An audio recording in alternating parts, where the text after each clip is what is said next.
he vanished from his place. He rushed at crushing speed toward the mother of the angels, broke through her defense, and struck her directly in the face.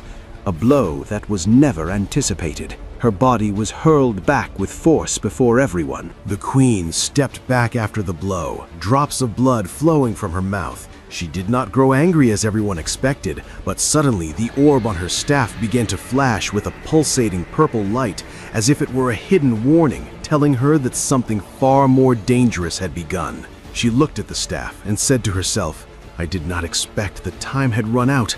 I left Vegeta under Goon. I must leave. Forgive me, my sons. Keep him busy. If he follows me, my plan will fail." Before anyone could understand her intention, she suddenly vanished, leaving behind a heavy silence. The Royal Saiyan said, "Strange. If her concern was protecting her sons, then why did she leave them now? No matter. I will end all of this myself." He turned to them slowly, his eyes passing over them one by one, until they stopped on one of them. The angel froze in place before he could understand what was happening, but not even a moment passed, and the Royal Saiyan was directly in front of him, gripping his neck with a hand of steel and lifting him into the air. The angel choked, his body beginning to tremble as the Saiyan said in a cold voice, "Do not worry. I will make the end quick.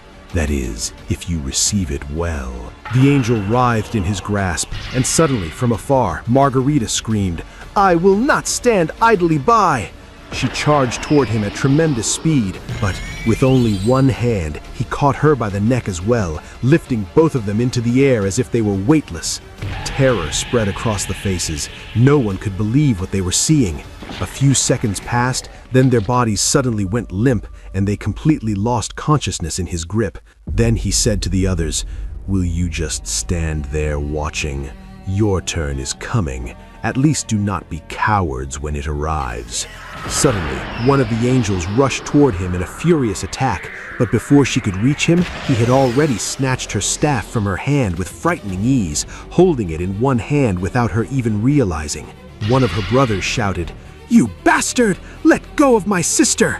In a moment too fast to be seen, he hurled the staff from his hand at terrifying speed, then it pierced straight through the angel's body. A breath-stopping instant. One of the friends whispered in a trembling voice, "I still cannot believe it. Could this truly be Gohan himself?"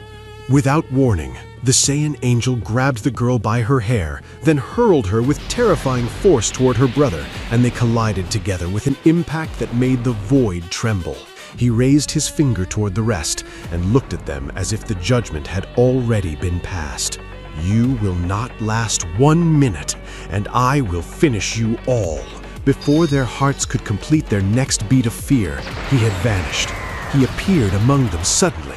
A strike to the chest, a kick to the back, a punch to the stomach. He was not fighting them as enemies, he was removing them as obstacles, all to avenge himself against their mother, who had caused the curse and destroyed Zeno and the innocent.